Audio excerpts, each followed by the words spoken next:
those things, though, that was a initial step. Because it started with the security team God used some of my past to connect me into a group of men that then encouraged me to actually start doing some teaching.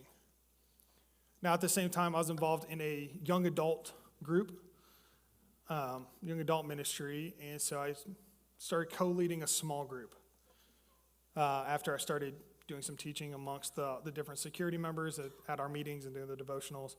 I started helping lead a small group, and then that led to me overseeing all the small groups inside the young adult ministry, and then that led to me becoming an intern inside of the adult ministries at this church, which led to another position.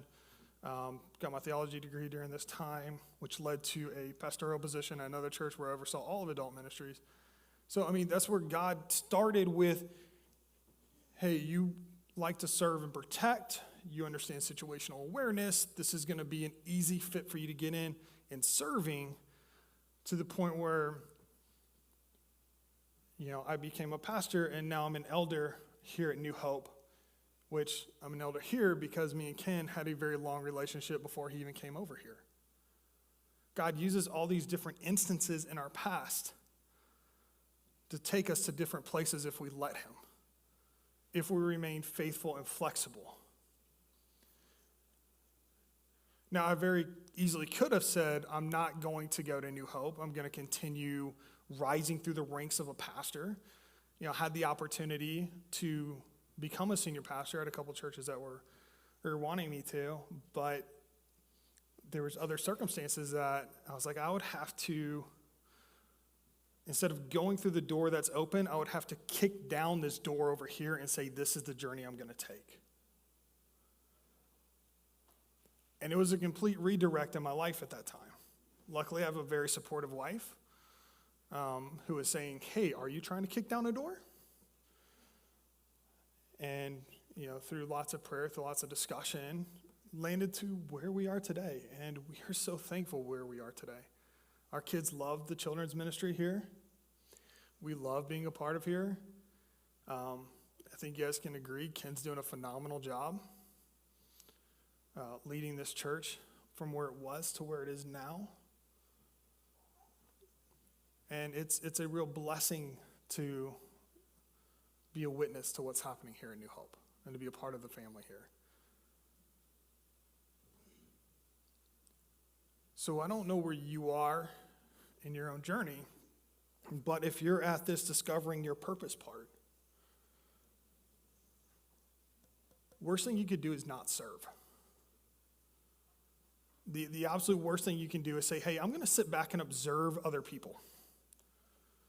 I'm going to just stay right here. And then once I see something that looks interesting, then I'll go do it. Just find something, anything. And that when you do that, it starts to get to the fourth part, which is make a difference. Now, if we look at John 15, verse 11, it says this. It says, I have told you this so that my joy may be in you and that your joy may be complete. Now, this is important because it's not saying, oh, I need to serve so that Gilbert can have more food. I need to serve so that the children's ministry can fill up a few more water balloons. It's not saying anything like that. It's saying you need to serve for yourself so that you may be complete. It's saying in your spiritual lives, if you're not serving, there is a gap. There is a hole to be filled.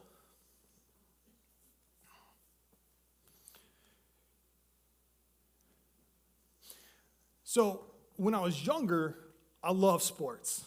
I always grew up playing sports. Anyone else grow up playing like lots of different sports? Yeah, so I grew up playing baseball, basketball, football. As I got older, that shifted to golf. This is what happens when you become less athletic, I guess. I don't know. But it's still a lot of fun. You can ride around in a cart. You don't have to run anywhere.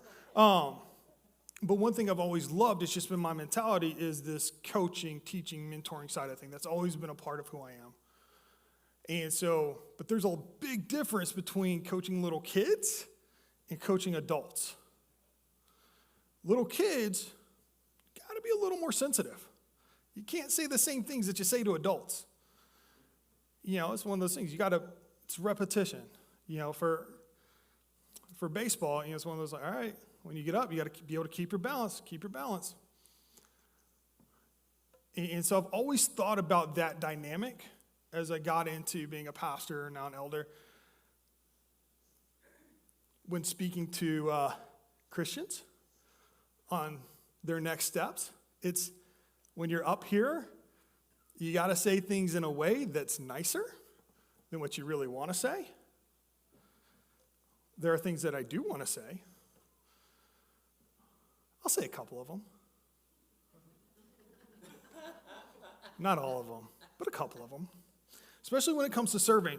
I got to be honest, the one thing I've always gotten under my skin a little bit when it comes to serving, I'm an elder, so if you don't like this, talk to Ken.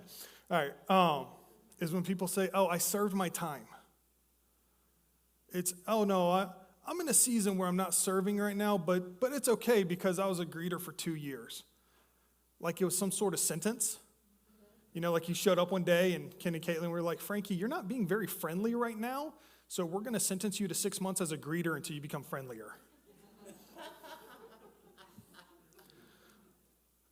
Serving's not a penance. It's not a punishment. It's an opportunity to bless others, to make ourselves more complete, to find our purpose, to make a difference. And I wrote down this one line, and I love this, so I'm just going to say it. I'll say it a couple times. We can cycle through serving opportunities, but we should not cycle through the opportunity to serve. We can cycle through serving opportunities. Hey, I was on the security team. I've been a greeter. I've helped in children's ministry from time to time. I'm an elder now. I was a pastor. You can cycle through what those different opportunities to serve are. But we should not cycle through the opportunity to serve. There's somewhere in your life, whether it's at New Hope, whether it's in your community, whatever, serve. Serve others. We have a Lord who serves us so well. Let's share his love with others as well through simple actions, whether it's greeting, whether it's children's. We got VBS. Can we throw that back up there? We got VBS. Hey, if you're at home, we're going to put a link in the chat. You can go sign up to serve at VBS. Maybe you're like, hey, I haven't tried children's ministry out. Let me try it. This is a way to dive in the deep end. It's a way to dive in the deep end for sure. But by the end of this week, you'll know if you want to serve in children's or not. And it's just 1 week. After that, you'll be like, you know what? Children's is not for me. Or you might say, wow, this was unexpectedly the best thing I've done in a long time. I'm going to start serving in children's on the weekends. So this is actually like a low-risk commitment for a lot of people who are trying to find a place to serve, to get involved and make a difference right away in a bunch of kids' lives. You might need a Red Bull before each night, but whatever, depending on how you are with kids. But this is a low-stake way to get involved, make a huge difference. So if you're not serving, I want to encourage you, this might be your next step right now. Maybe it's greeting. Maybe it's helping set up the coffee bar. Maybe it's leading a small group. There's lots of opportunities to serve. And you might be saying, well, New Hope seems to be running just fine without me. It is.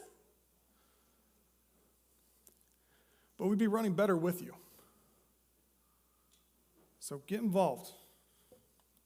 If you're very musically inclined, go see the nice, good-looking gentleman in the back with the beard. Yeah, Matt. Here, I want to do a quick exercise today. So does everyone have like a piece of paper? Or can you grab something around you, whether it's the bulletin that you're given as you walked in, Might be the Connect card in front of you, even if you're not filling it out, you just take it home, whatever. Grab something. Grab a piece of paper. Grab a pen. There's pens in the chairs in front of you. So grab a pen. If there's a lot of people sitting around, you might need to grab one from row in front of you, whatever. Grab a pen. If you're at home, grab something. We're going to write down 2 things together. Like I said, this is going to be action-oriented. We want movement to be happening inside the life of New Hope, inside the spiritual lives of everyone here. And so the first one is going to be, my next step is. So I want you guys to all write down, what is your next step? Is it between knowing God, find freedom, discover purpose, make a difference? We got those 4 we talked about. My next step is, and remember, this is so important, it's not linear. It's not linear at all. You might have been a Christian for 30 minutes or 30 years. Know God might be your next step. You might be struggling at a point where you're saying, hey, I need to reconnect with Jesus in a way that I haven't in a long time. Or you might need to say, I need to figure out who Jesus is. So maybe it's, my next step is to know God, but it's because I need to be baptized. Holy Spirit's just tugging at me. It's something I need to do. And so my next step is, and then follow that up by, I'll do this by. Can we go to the next slide?